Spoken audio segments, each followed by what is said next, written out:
حضرت مولانا عمر صاحب پالنپوری رحمت اللہ علیہ نے فرمایا کہ میں چھوٹا تھا، میری والدہ نے میرے ذہانت کی وجہ سے دینی مدرسے میں ڈالا۔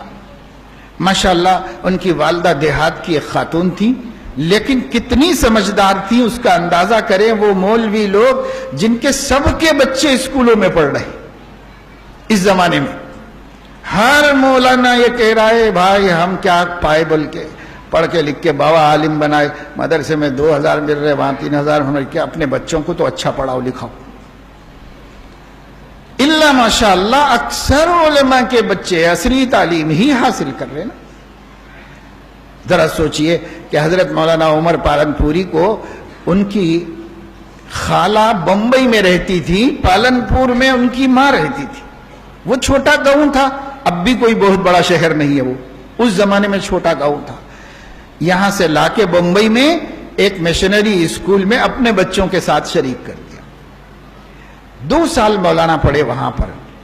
دوسرے سال کا رزلٹ دیکھ کر مشنری کے ذمہ داروں نے پیرنٹ میٹنگ میں بلا کر کے ان کی خالہ سے کہا یہ آپ کا بچہ ہمارے پورے اسکول میں سب سے ذہین بچہ ہے اور بہت بہترین پڑھنے والا بچہ ہے۔ ہم لوگوں نے میٹنگ کی ہے اور یہ طے کیا ہے کہ اس بچے کا گریجویشن کمپلیٹ ہونے تک ہماری مشنری خرچہ اٹھائے گی، فیس معاف اور کتاب ڈریس سب فری، اور جب تک کہ یہ گریجویٹ نہ ہو جائے۔ دوسری جماعت سے گریجویٹ ہونے کے لیے آپ سوچئے 13 سال اور پڑھانا ہے۔ 13 سال کی ذمہ داری پوری ان لوگوں نے لے لی، اتنا ذہین بچہ تھا۔ اور اس کے بعد یہ بچے کو چھٹیوں میں گھر چھوڑنے کے لیے خالہ پالنپور کو لے کر آئی اور خوشی کے مارے اپنی بہن کو بچے کے یہ کمالات بھی سنائے۔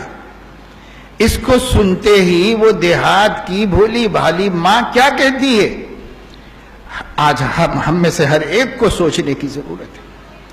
وہ بھولی بھالی ماں اپنی بہن سے کہتی ہے بہن میرا بچہ اتنا ہوشیار ہے، اتنا ذہین ہے، اتنی تعریف ہوئی اس کی، اگر ایسا ہے تو اب اس کو میں دین کی تعلیم دلاؤں گی، میں دنیا کی تعلیم نہیں دلاؤں گی۔ یہ اب وہ بہن بولی کہ میں بول کے غلطی کری ان لوگوں کو تو بچہ اچھا قابل بن جاتا، خاندان کی عزت ہو جاتا، دولت آتا، کماتا اور بڑا، لیکن میں تو بتایا اب وہ بضد رہی کہ نہیں مجھے تو دین ہی پڑھانا ہے، اگر میرا بچہ ذہین ہے میں اس کو ضائع نہیں کروں گی، اس کو اللہ کے کام میں لگاؤں گی۔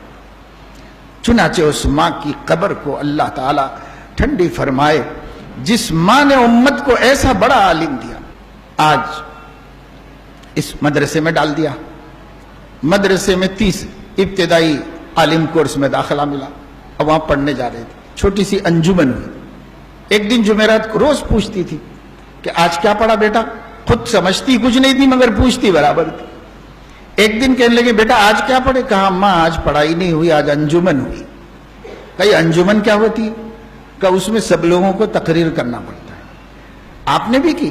ہاں میں نے بھی کی۔ تو مجھے بھی سناؤ بیٹا۔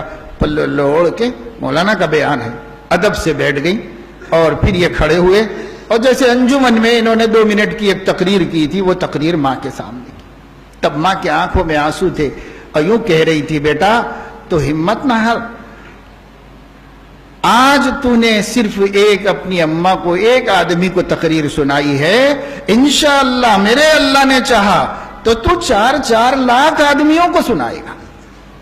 یہ گاؤں کی دیہات کی ایک عورت اپنے بچے کے پہلے سال دینی تعلیم کے پہلے سال میں کہہ رہی ہے کیا نظر ہوگی، کیا توکل ہوگا، کیا اعتماد ہوگا اللہ کی ذات پر۔ جس جذبے سے اس نے مدرسہ بھیجا تھا اللہ پہ یقین تھا اس کو، میرا بچہ 4 لاکھ آدمیوں کو یہ زبان سے کیسے نکلا، اور شاید ہی مولانا کا کوئی جلسے میں خطاب ایسا ہوگا جس میں 4 لاکھ سے کم لوگ ہوں گے، کوئی خطاب ایسا ہوگا۔ تو اللہ پاک نے ایسا کام لیا۔ میرے دوستو یہ ہے ہمت بڑھانا۔ نہ آج مائیں اپنے بچوں کی توقعات کو بڑھا رہی ہے نہ اساتذہ، تو بچے کیسے حوصلہ مند ہو سکتے ہیں؟ حوصلہ مند، اس بچے کو ماں نے کتنا بڑا حوصلہ دیا، اول جماعت میں حوصلہ دیا، پھر ایک دن عالم دین بنے۔ اور بعد میں کہتے ہیں کہ کوئی بابا صفت بزرگ مجھے ملے تھے، اس وقت ان کی اپنی دکان تھی بمبئی میں. اس وقت انہوں نے کہا کیا کرتے ہو؟ جب دارالعلوم دیوبند میں پڑھ رہے تھے تب کی بات تھی, دکان تو بعد میں کی. کہا میں دارالعلوم دیوبند میں پڑھ رہا ہوں.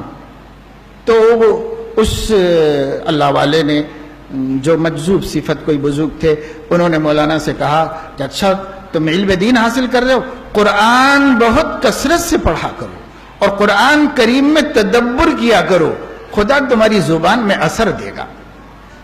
تو مولانا کہتے ہیں اس کے بعد سے میں نے قرآن میں بہت تدبر کیا. اور جنہوں نے ان کا بیان سنا ہوگا یا یہ یوٹیوب پر آج بھی موجود ہے, سن لو کہ کتنا قرآن پڑھتے تھے وہ اپنے بیان میں. آدھا بیان اردو میں تو آدھا قرآن کی تلاوت, اور غضب کی آواز اللہ نے دی تھی, بہترین تجوید اللہ تعالیٰ. تو قرآن پڑھتے دلوں میں اتار دیتی تھی, زلزلہ پیدا ہو جاتا تھا لوگوں کے اندر جب وہ قرآن تلاوت کرتے تھے. تو قرآن میں تدبر کیا. آج ہمارے حفاظ کا حال یہ پورے سال قرآن نہیں پڑھتے.